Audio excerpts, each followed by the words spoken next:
En la historia evolutiva de nuestro planeta, los océanos han sido el escenario silencioso de algunas de las más formidables y enigmáticas experimentaciones de la vida, donde criaturas de una escala y morfología casi inconcebibles dominaron las profundidades durante millones de años antes de desaparecer en la oscuridad del tiempo. Entre estos gigantes, el Shastasaurus sicaniensis se erige no solo como el más grande de los ictiosaurios, sino como uno de los vertebrados más colosales que jamás haya surcado los mares. Un ser que redefine los límites extremos de la adaptación marina en el registro fósil y que encarna la culminación de un linaje que llevó la vida reptiliana a dominios de tamaño y especialización nunca igualados por ningún otro grupo de depredadores marinos. Comprender a este leviatán en toda su magnitud exige una inmersión profunda en su contexto geológico, su revolucionaria anatomía, su posible ecología y las razones de su desaparición, tejiendo así la narrativa de un titán que, aunque conocido apenas por unos pocos restos fragmentarios, proyecta una sombra alargada sobre nuestra comprensión de la vida en los antiguos océanos del Triásico. El Shastasaurus sicaniensis habitó los océanos del Triásico superior hace aproximadamente 210 millones de años, en un mundo radicalmente diferente al actual, donde el supercontinente Pangea comenzaba a fragmentarse y los mares cálidos y poco profundos estaban repletos de vida. Fue una época de innovación evolutiva, donde reptiles terrestres regresaron al mar y dieron lugar a linajes exitosos como los ictiosaurios, que convergieron de manera asombrosa con los cetáceos modernos en su adaptación al medio acuático. El descubrimiento de sus fósiles en la formación Pardonet en la Columbia Británica, Canadá, a lo largo del río Sicani Chief, que le otorga su nombre específico, reveló la existencia de un animal de proporciones verdaderamente descomunales. Las estimaciones basadas en los especímenes más completos, que incluyen vértebras, costillas y fragmentos craneales, sugieren una longitud que oscila entre los 21 y 23 metros, con un peso que podría haber alcanzado las 70 a 80 toneladas métricas, rivalizando e incluso superando en tamaño a muchas ballenas modernas, aunque con una contextura notablemente más esbelta y elongada. Esta envergadura lo sitúa no solo como el mayor reptil marino conocido, sino como uno de los mayores vertebrados de todos los tiempos, un testimonio de la capacidad de la evolución para generar gigantes en múltiples ocasiones a lo largo de la historia de la Tierra. La anatomía del Shastasaurus sicaniensis es, si cabe, más fascinante que su tamaño, pues representa una desviación extrema incluso dentro de los ictiosaurios. A diferencia de otros miembros de su grupo, como el más robusto y dentado Temnodontosaurus o el más familiar Ichthyosaurus, el Shastasaurus exhibe una suite de adaptaciones que apuntan hacia una especialización trófica única. Su cráneo es extraordinariamente largo, estrecho y ligero, representando hasta casi una cuarta parte de la longitud total del cuerpo, pero carente de dientes funcionales en los adultos o con dientes minúsculos y no aptos para la depredación activa de presas grandes.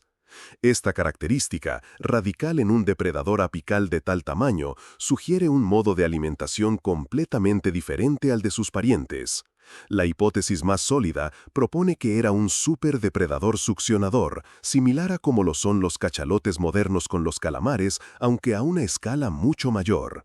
Utilizaría su largo hocico para crear una súbita succión suboral, engullendo enteras grandes cantidades de presas blandas y de cuerpo blando, como cefalópodos, amonites, belemnites y calamares primitivos que abundaban en los mares del Triásico. Su cuerpo, hidrodinámicamente eficiente aunque masivo, estaba propulsado por una poderosa aleta caudal en forma de media luna, similar a la de un atún, que le confería una aceleración explosiva necesaria para sus embestidas de succión. Sus aletas pectorales, relativamente pequeñas en proporción a su cuerpo, actuarían principalmente como timones para una navegación estable en las profundidades, mientras que sus grandes ojos, aunque no los más grandes entre los ictiosaurios, le permitirían localizar bancos de presas en las penumbras abisales. Este diseño corporal, un gigante esbelto, de cráneo alargado y desdentado, lo convierte en un caso de estudio sobre la evolución convergente extrema. Su plan corporal no se parece al de un reptil típico, sino que anticipa, de manera asombrosa, la estrategia ecológica que millones de años después adoptarían los cetáceos con barbas como el rorcual común, que también utiliza la técnica de la alimentación por embestida y succión. El Shastasaurus había resuelto el problema de cómo ser un filtrador de gran tamaño sin desarrollar barbas, optando por un método de captura masiva de presas individuales pero pequeñas. Su nicho ecológico, por tanto, no era el de un cazador de grandes reptiles marinos, sino el de un súper especialista en aprovechar la inmensa biomasa que representaban los enjambres de cefalópodos en la columna de agua. Esta especialización le permitió alcanzar tamaños descomunales, ya que explotaba un recurso energético muy abundante y quizás con menos competencia directa que la que existía en la caza de vertebrados más grandes. Sin embargo, la misma especialización que le permitió alcanzar la cúspide como gigante de su ecosistema pudo haber sido su talón de Aquiles. La extinción del Triásico-Jurásico hace unos 200 millones de años fue uno de los eventos de extinción masiva más severos de la historia de la Tierra, acabando con aproximadamente el 80% de las especies. Los mares sufrieron cambios profundos, alteraciones en la química oceánica, anoxia, falta de oxígeno en las aguas profundas y un colapso catastrófico en las cadenas tróficas. Para un superespecialista como el Shastasaurus sicaniensis, cuya existencia dependía críticamente de la abundancia de ciertos cefalópodos, estos cambios resultaron fatales. Si sus presas principales desaparecieron o vieron sus poblaciones drásticamente reducidas, un depredador tan enorme y con tan altos requerimientos energéticos no habría tenido la flexibilidad para adaptarse a una nueva dieta. No podía simplemente empezar a cazar peces o reptiles más grandes, su cuerpo estaba finamente sintonizado para una única estrategia.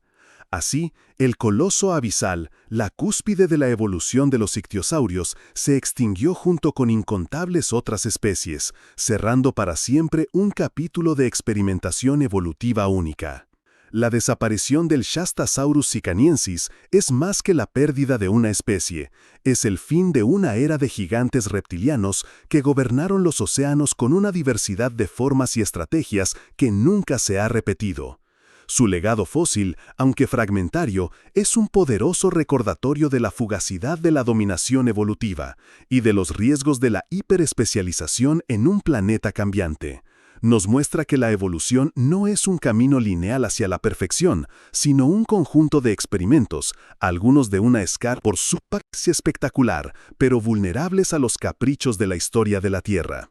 El Shastasaurus se yergue desde las profundidades del tiempo, no solo como el reptil más grande que jamás navegó los océanos, sino como un símbolo de la majestuosidad y la fragilidad de la vida. Un espejo que nos devuelve la imagen de un mundo perdido, donde reptiles alcanzaron las cotas de grandeza que hoy asociamos a los mamíferos marinos, y cuya sombra nos obliga a reflexionar sobre la resiliencia y el futuro de los gigantes que aún habitan nuestros mares hoy.